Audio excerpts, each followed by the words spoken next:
حاضرین جشن ابو طالب السلام علیکم۔ الحمدللہ شعراء کرام کی فہرست طویل ہے اور سامعین کرام بھی شعراء کرام کا کلام سننے کے لیے آئے ہیں اور بے چین ہیں، لیکن ایک اصول ہے کہ تھوڑی دیر تقریر بھی ہوتی ہے۔ میں پہلے اعلان کر دوں کہ زیادہ دیر تک نہیں، بالکل ایک سلسلہ جو چل رہا ہے وہ برقرار رہے۔ آپ حضرات ایک بار بآواز بلند نعرہ صلوات نہ کریں۔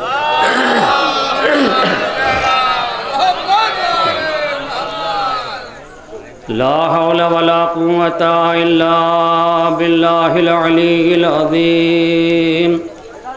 اعوذ باللہ من الشیطان اللعین الرجیم۔ بسم اللہ الرحمن الرحیم۔ الحمد للہ رب العالمین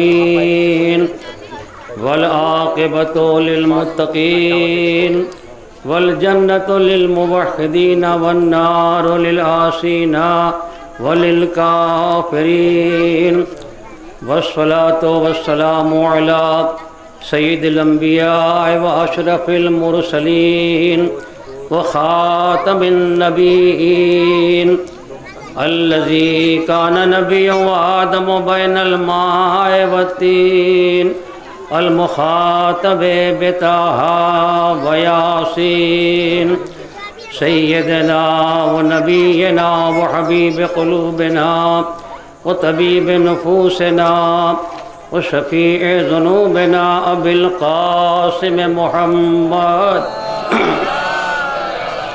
وآل محمد الطیبین الطاہرین المعصومین، واللعنۃ الدائمۃ الباقیۃ علی اعدائہم وقاتلیہم وغاصبی حقوقہم اجمعین من یومنا ھذا الی یوم الدین۔ اما بعد فقد قال اللہ سبحانہ تبارک و تعالی فی کتابہ المبین وہو اصدق الصادقین وقولہ الحق والذین آووا ونصروا اولئک هم المؤمنون حقا لہم مغفرۃ ورزق کریم۔ پروردگار عالم اپنے کلام بلاغت نظام میں ارشاد فرما رہا ہے، وہ لوگ جنہوں نے مرسل اعظم کو پناہ دی، جنہوں نے مرسل اعظم کی مدد کی، اولئک هم المؤمنون حقا، وہی تو حقیقی مومن ہیں۔ لہم مغفرۃ ورزق کریم، انہیں کے بعد تو مغفرت ہے، انہیں کے بعد جنت ہے۔ یہ قرآن کا اعلان ہے، جنہوں نے مرسل اعظم کو پناہ دی وہ مومن نہیں، حقیقی مومن ہے۔ اب اگر اس کے خلاف کوئی بولے تو قرآن کے خلاف بول رہا ہے۔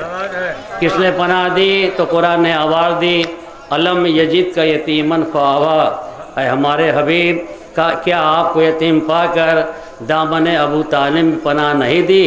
قرآن کہتا ہے کہ جو پناہ دے وہی تو حقیقی مومن ہے۔ یہ حضرت ابو طالب علیہ السلام ہے جن کا قصیدہ قرآن پڑھ رہا ہے، کیسے مدد کی ہے، کس طرح سے پناہ دی ہے۔ میں ایک دو بات آپ کے سامنے عرض کروں، وعدہ کیا اختصار کے ساتھ عرض کروں گا کہ جنہوں نے مرسل اعظم کو پناہ دی، جنہوں نے مرسل اعظم کی مدد کی، وہی تو حقیقی مومن ہے۔ انہیں کے باتیں مغفرت ہے، انہیں کے باتیں تو جنت ہے۔ کیسی پناہ دی ہے؟ جب جناب عبد المطلب دنیا سے رخصت ہونے والے ہیں، آواز دی، اپنے اولاد کو اکٹھا کیا اور کہا جب تک میں تھا میں اپنے پوتے کی حفاظت کرتا رہا، بچاتا رہا، پناہ دیتا رہا، میرے بعد کون ہے جو اس کی حفاظت کرے، اس کی نصرت کرے؟ سارا مجمع ایک آواز ہو کے بولتا ہے کہ آپ خود ہی اپنے پوتے سے کہہ دیں کہ جس کو چاہے پسند کر لیں۔ جناب عبد المطلب کے پاس مرسل اعظم ہیں۔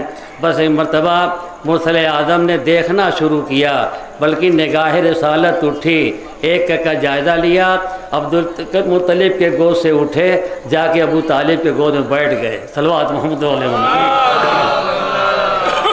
تو یہ انتخاب خود مرسل اعظم نے کیا ہے کہ یہ پناہ گاہ ہے۔ حضرت ابو طالب علیہ السلام کہ گود میں جا کے بیٹھ گئے۔ اور جب کفار قریش نے یہ کہا کہ آپ اپنے بھتیجے کو ہمارے حوالے کر دیں، ہمارے مذہب کے خلاف بولتا ہے، لہذا ہم اس کو قتل کر دیں گے، تو اس وقت گرج کے جناب ابو طالب نے کہا ہے الم تعلموا انا وجدنا محمدن نبیا کموسیٰ ذالک خط فی اول الکتب، کیا تم نہیں جانتے، تمہیں یہ معلوم نہیں ہے کہ میں اپنے بھتیجے محمد کو ویسا نبی پا رہا ہوں جیسا میں نے پہلی کتابوں میں موسیٰ کو نبی پایا ہے۔ یہ کہنا بتا رہا ہے جناب ابو طالب نے زبیر کی زبور کی تلاوت کی، انجیل دیکھا، قرآن پڑھا، یہ ساری چیزوں کو سامنے رکھ کے کہا کہ ویسا نبی پا رہا ہوں جیسا کہ میں نے پہلی کتابوں میں انجیل، زبور اور یہ جناب داؤد علیہ السلام پر جو صحیفے نازل ہوئے ان سب کا جائزہ لیا، آدم سے لے کر عیسیٰ علیہ السلام تک ایک ایک نبی کے حالات دیکھے، حالات سے حالات ملایا کہ ویسا پا رہا ہوں جیسا کہ میں نے موسیٰ کو نبی پایا ہے۔ اور قرآن بھی کہتا ہے انا ارسلنا الیکم رسولا شاہدا علیکم کما ارسلنا الی فرعون رسولا، بے شک ہم نے تمہاری طرف تم پر شاہد و گواہ بنا کر اس طرح سے رسول بھیجا ہے جیسا کہ ہم نے فرعون کی طرف موسیٰ کو بھیجا۔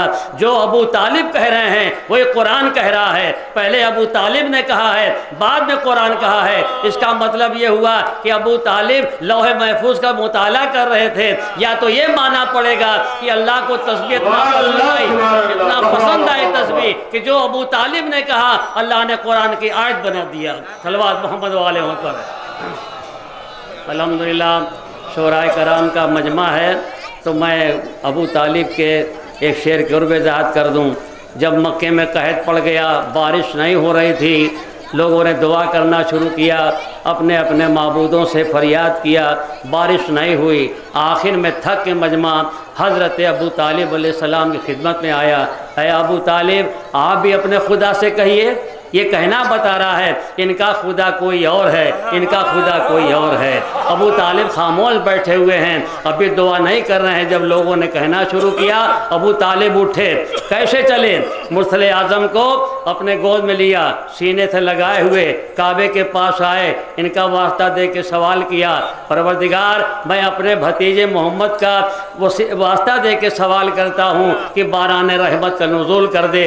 چاروں طرف سے نگاہوں نے دیکھا، بادل کے ٹکڑے آنے لگے، ایسا برسا ٹوٹ کے بادل ڈوب گیا میخانہ بھی۔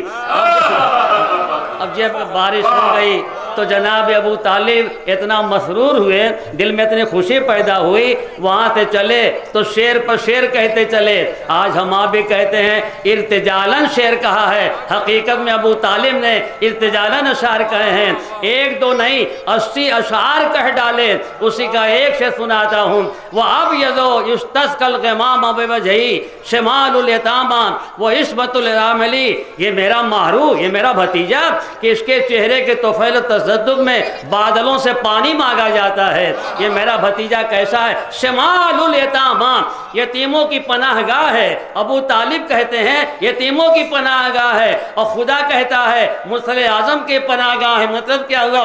سارے یتیموں کی پناہ گاہ حضرت مرسل اعظم، اور مرسل اعظم کی پناہ گاہ حضرت ابو طالب۔ زمانہ پہچان ان کی شان کیا ہے، ان کی عظمت کیا ہے۔ جب دشمن آئے اور آواز دی کہ یہ اپنے بھتیجوں کو ہمارے حوالے کیجئے، ہمارے مذہب کے خلاف بولتا ہے، اس موقع پر دیکھا مرسل اعظم کا چہرہ کچھ رنگ بدلا ہوا، گرج کی آواز دی ہے واللہ لن یصلوا الیک بجمعہم حتی وسد فی التراب دفینا، میرے بھتیجے اللہ کی قسم کھا کے کہتا ہوں اگر سارا مجمع مکے کا سمٹ کے آ جائے تو جب تک ابو طالب کے دم میں دم باقی ہے تم تک نہیں پہنچنے دوں گا۔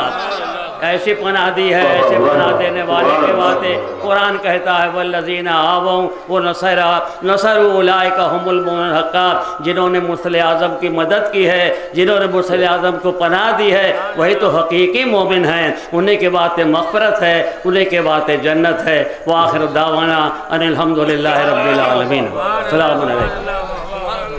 کیا بات ہے، ماشاءاللہ۔ یہ تھے عالی جناب عزت مآب خطیب آل محمد ظہیر الاسلام الحاج حسن مہدی صاحب کی اولاد بقا جلال پوری، جو نہایت ہی اختصار کے ساتھ بارگاہ ابو طالب میں منصور خراج عقیدت پیش کر رہے تھے اور اپنی تقریر